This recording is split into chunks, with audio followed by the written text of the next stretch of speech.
राजधानी में दहेज उत्पीड़न के मामलों में बेहताशा वृद्धि हुई है, या फिर यूं कहें कि पति पत्नी के बीच रिश्ते अब दरकने लगे हैं। जहां कोरोना काल से पहले जयपुर शहर के महिला थाने में कुछ ही मामले दर्ज होते थे, लेकिन अब शहर के चारों महिला थानों में दहेज के मामले लगातार बढ़ते ही जा रहे हैं। हालात यह है कि जनवरी से अब तक महिला थाने में दर्ज उत्पीड़न के मामले 700 पार तक कर चुके हैं। देखिए हमारी खास रिपोर्ट। पति पत्नी के रिश्ते अब दरकने लगे हैं। पति पत्नी के रिश्ते के बीच दरार लगातार बढ़ने लगी है, और ये हम नहीं बल्कि महिला थानों के आंकड़े बता रहे हैं। रोजाना जयपुर शहर के महिला थानों में ऐसे केस पहुंच रहे हैं जिनमें पति पत्नी ने विवाह के बाद कई साल एक साथ गुजारे, लेकिन अब दोनों एक दूसरे से अलग होना चाहते हैं। और जब ये सब होता है तो पत्नी दहेज उत्पीड़न का आरोप लेकर थाने पहुंचती है। थाने में पुलिस पहले तो पति पत्नी को एक साथ बिठाकर उनकी काउंसलिंग करती है, दोनों के परिवार से बात करती है, जिससे कि उनका घर टूटने से बचाया जा सके। इसके बावजूद इनमें सहमति नहीं बन पाती तो पुलिस FIR दर्ज करती है।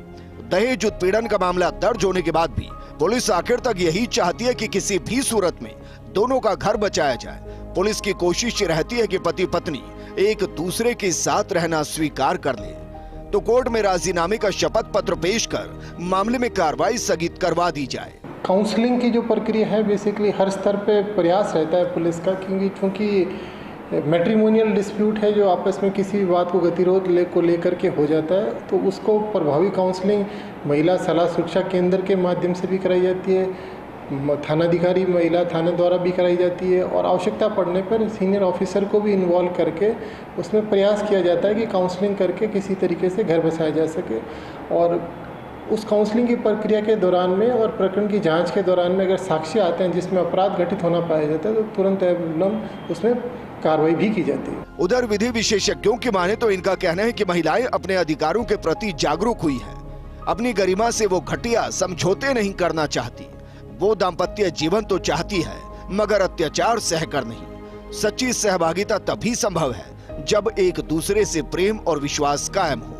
पहले महिलाएं बर्दाश्त करती थीं और पारिवारिक और समाज दबाव के कारण अपने ऊपर हो रहे अत्याचारों, मारपीट, दहेज की प्रताड़ना पर आवाज़ नहीं उठाती थी। परंतु जैसे जैसे जागरूकता आई है और जैसे जैसे महिलाओं का योगदान हर क्षेत्र में बढ़ा है, वैसे वैसे अब ये अत्याचार को चुपचाप सहने की आदत कम हो रही है। और जिसके ये भी एक कारण है कि दहेज उत्पीड़न के मामलों के दर्ज होते हैं, जो दर्ज हो रहे हैं, जो पुलिस में जा रहे हैं, उनकी संख्या बढ़ रही है।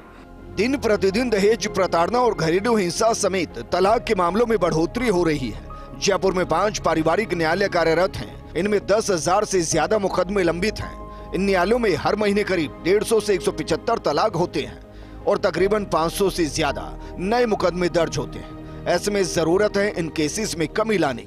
आज अगर पारिवारिक रिश्तों की बात करें तो पारिवारिक रिश्तों का जहाँ तक है कि आज जो भी जिस तरीके से केसेस चलते हैं या जो महिलाएं जो मुकदमे दर्ज होते हैं या फैमिली कोर्ट्स में जो मुकदमे आते हैं, उनका सबसे बड़ा कारण एक है कि आज पहले जहाँ महिलाएं थीं उनको शिक्षा का अभाव था, उनमें कानून के प्रति जानकारी नहीं थी। लेकिन अब जो सरकार द्वारा योजनाएं चलाई जाती है, सरकार द्वारा जो कानून बनाए जाते हैं और जिस तरीके से शिक्षा का जो प्रभाव हुआ है, उसकी वजह से महिलाओं में जागरूकता आ गई है और महिलाओं को अपने अधिकारों के प्रति सजग हो गई है। पति पत्नी के बीच इन दरकते रिश्तों की असलियत क्या है?